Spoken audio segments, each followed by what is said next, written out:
વાગરાની જીવી ચોકડી નજીક આવેલી શિલ્પી પેટ્રોલ પંપ પાસે ગત રાત્રે મગનું પાલું ભરીને જઈ રહેલી એક આઈસર ગાડી અચાનક પલટી ખાઈ જતા અફરાતફરીનો માહોલ સર્જાયો હતો। આ દુર્ઘટનામાં ગાડીમાં સવાર એક માસૂમ બાળક અને બે શ્રમિકોને ગંભીર ઇજાઓ થઈ હતી। મળતી માહિતી મુજબ GJ16Z5254 નંબરની આઈશર ગાડી મગનું પાલું ભરીને પસાર થઈ રહી હતી। ચાલકે વાગરા સ્થિત શિલ્પી પેટ્રોલ પંપ પર ડીઝલ ભરાવ્યા બાદ જેવી ગાડી મુખ્ય માર્ગ પર લાવવાનો પ્રયાસ કર્યો કે તુરંત જ ચાલકે સ્ટીયરિંગ પરનો કાબુ ગુમાવી દીધો। સંતુલન બગડતા જ ભરેલી આઈશર રસ્તા પર ધડાકાભેર પલટી ખાઈ ગઈ। અકસ્માત થતાં જ આસપાસના સ્થાનિકો અને રાહદારીઓ તુરંત મદદ માટે દોડી આવ્યા હતા।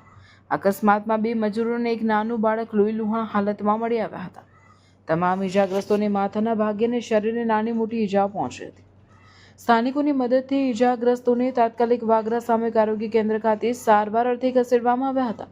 ગાડી પલટી જતા રસ્તા પર મગનો પાલો વેરાઈ ગયો હતો, જેના કારણે થોડા સમય માટે વાહન વ્યવહાર પ્રભાવિત બન્યો હતો। ઘટનાની જાણ થતાં જ વાગરા પોલીસનો કાફલો ઘટના સ્થળે પહોંચી ગયો હતો અને રોડ પરથી ગાડી હટાવવાની તેમજ ટ્રાફિક હળવો કરવાની કામગીરી હાથ ધરી હતી।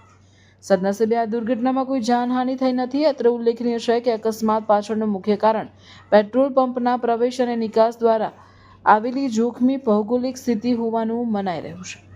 મુખ્ય માર્ગ પરથી પેટ્રોલ પંપ તરફ આવવા અને ત્યાંથી બહાર નીકળવા માટે અત્યંત જોખમી ઢલાન આવેલી છે। સ્થાનિકોના અનુમાન મુજબ ભારે લોડિંગ સાથેની આઈસર ગાડી જ્યારે ઢલાન પરથી પસાર થઈ રહી હતી ત્યારે અચાનક નમી પડી હતી અને સંતુલન ગુમાવવાને કારણે પલટી મારી ગઈ હતી।